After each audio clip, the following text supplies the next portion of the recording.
Salam uşaqlar. Bugünkü dərsimiz olacaq üçbucağın sahəsi.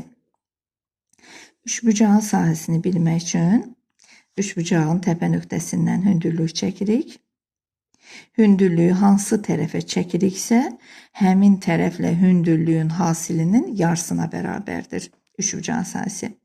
A tərəfinə çəkmişəmsə bu hündürlüyü HA adlandırıram. Məsəl üçün hündürlüyü bu tərəfə də çəkə bilərəm, digər tərəfə də çəkə bilərəm. İstənilən bir tərəfə, demişik ki, keçən videoda hündürlük çəkmək mümkündür. Hansı tərəfə çəkirəmsə, məsəl üçün bura B tərəf olsun, bura C tərəf olsun.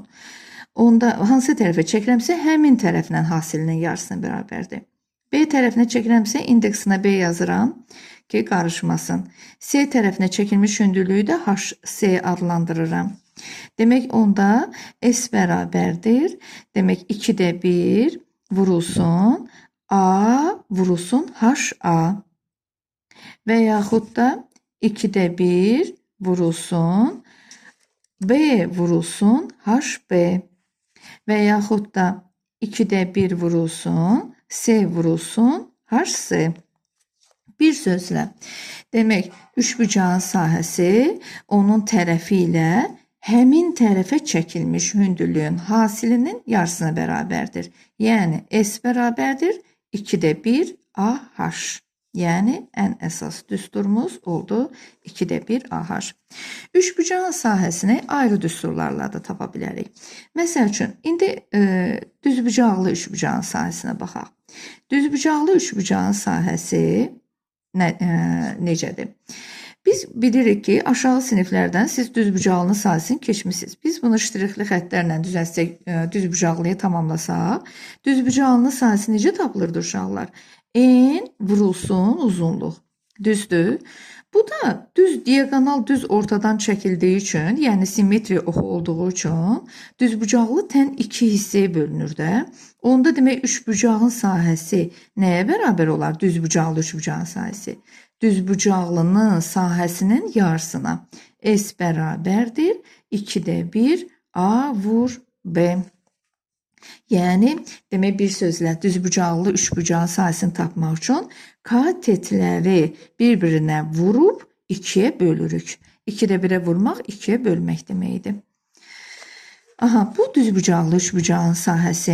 Həm də ki, biz adi üçbucaqda demirik ki, hündürlük çəkirik. Hündürlük, elə buradakı hündürlük, elə həm də üçbucağın tərəfidir də. Fikir verin, baxın, hündürlük işarəsini qoymuşam. Demək, burada hündürlük həm də tərəfdir. Ona görə də elə yenə də hündürlük vur tərəf olmuş olur. Yəni, eyni şeydir. İndi, baxaq, bərabər tərəfli üçbucağın sahəsinə.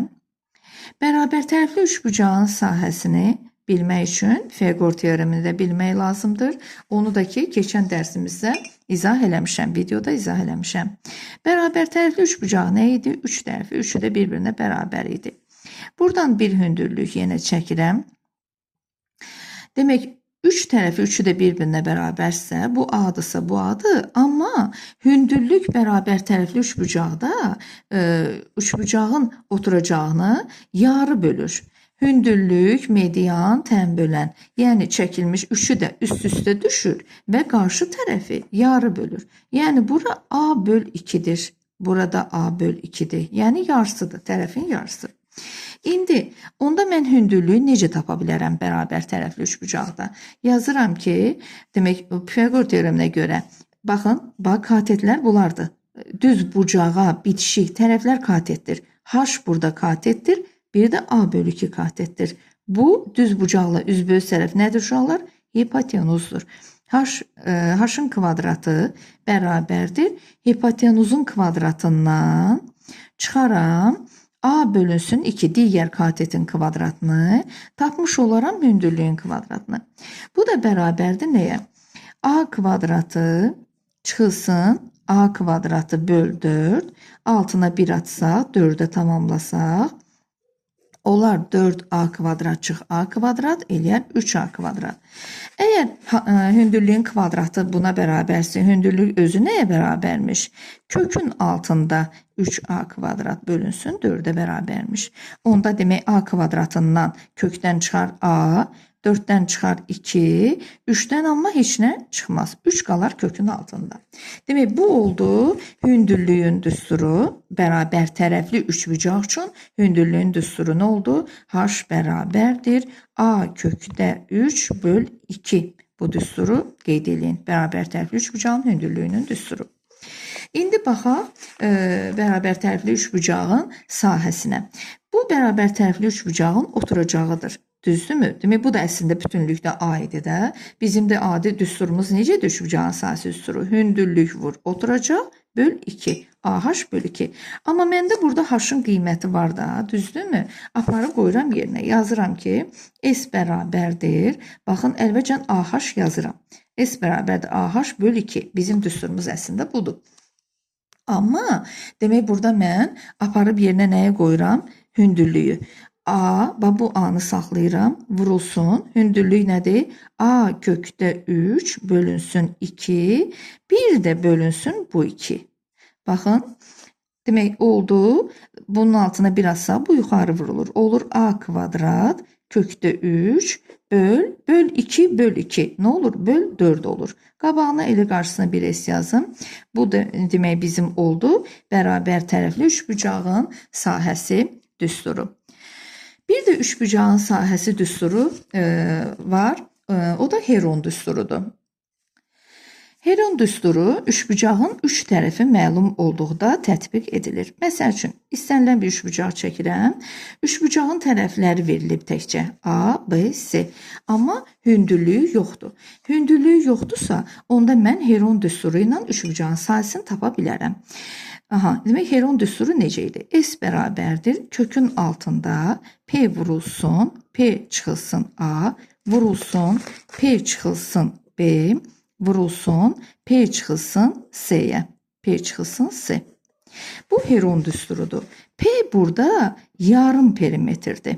Yarım perimetr. Yarım perimetr. Yəni üçbucağın perimetrinin yarısı. A üstə gəl, B üstə gəl, C üçbucağın perimetrinin düsturudur. Bunu da böləcəyik 2-yə və burada aparıb P-nin yerinə qoyacağıq. Demək, burada ABC-dir, elə buradakı ABC-dir. Yəni üçbucağın tərəfləridir. Demək, üçbucağın üç tərəfi məlum olduqda da biz onun sahəsini tapa bilərik. Hündürlük olmasa belə Heron düsturu ilə tapa bilərik. Bir də üçbucağın sahəsi var. Belə bir düstur. Belə bir düstur. Üçbucağın məsəl üçün iki tərəfi verilib bizə A, B. Bir də arasındakı bucağın sinusu verilib. Sinus alfa. Əslində boş alfa da yaza bilərdim. Sinus alfa. Burada da onda aradakı bucağın dərəcə ölçüsü verilib və bir də iki tərəf verilibsə, iki tərəfi vuracağım bir-birinə, böləcəm 2-yə və vuracağım arasındakı bucağın sinusuna. 2-də 1 AB sinus alfa. Demək, bu da üçbucağın digər sahəsinin düsturu. Yəni, iki tərəfə arasındakı bucaq verildikdə biz bu şəkildə tapa bilərik üçbucağın sahəsini. Demək, uşaqlar, üçbucağın sahəsinin neçə düsturu oldu? 4 düsturu. Digərlərini demək, burada izah elədim. Demək, birinci düstur bu. İkinci düstur bu. Düzbucaqlı üçbucaq üçün olan düsturuydu. Sonra üçüncü düstur bərabər tərəfli üçbucaq üçün olan düsturuydu. Dördüncü düsturumuz Heron düsturu oldu. Bu oldu. Beşinci düsturumuz oldu. S bərabərdir 2-də 1 AB sinus alfa. Yəni iki tərəf arasındakı bucaq verilərsə, onun sahəsini tapa bilərik. Gələn dərslərdə isə digər fiqurların sahələrini keçəcəyik.